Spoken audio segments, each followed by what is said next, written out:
सूर्यकोटि समप्रभा निर्विघ्नं कुरु मे देवे सर्व कार्येषु सर्वदा विघ्नार्थ्या गणरायाला वंदन करून प्रातस्मरणीय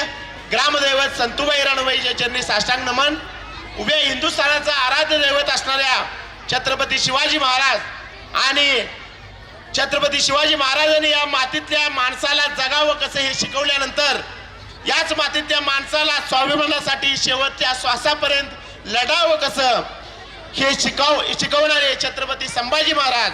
क्रांतीची ज्योत तेवत ठेवणारे क्रांतीसूर्य ज्योतिराव फुले आणि आपणा सर्वांसमोर स्वाभिमानानं उपस्थित असणाऱ्या या माता भगिनी, या सर्वांना चूल आणि मूल यातून मुक्त करून शिक्षणाचे धडे गिरवणाऱ्या पहिला महिला शिक्षिका सावित्रीबाई फुले,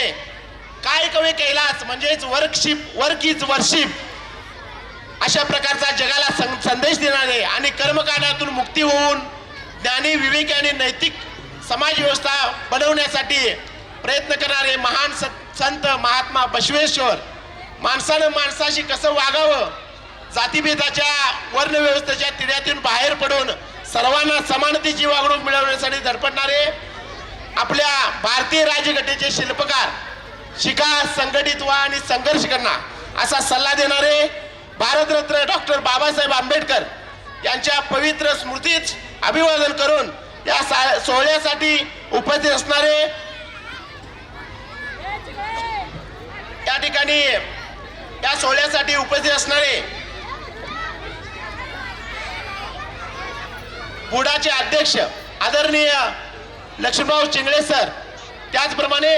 या ठिकाणी या गावातील प्रमुख व्यक्तिमत्व आदरणीय ज्योतिगोंडा पाटील सर, त्याचप्रमाणे आमचे क्षेत्र शिक्षणाधिकारी मधभावी सर, त्याचप्रमाणे या ठिकाणी उपस्थित असणारे शिरगुपी शुगर्स लिमिटेडचे उपाध्यक्ष आदरणीय फरांडे सर, त्याचप्रमाणे या गावातील युवा नेतृत्व आदरणीय रमेश चौगला सर, त्याचप्रमाणे दत्तगुरु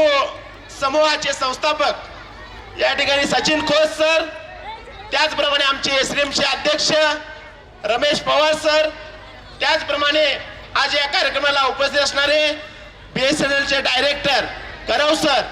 त्याचप्रमाणे रयतचे या ठिकाणी शांतीनाथ करव सर,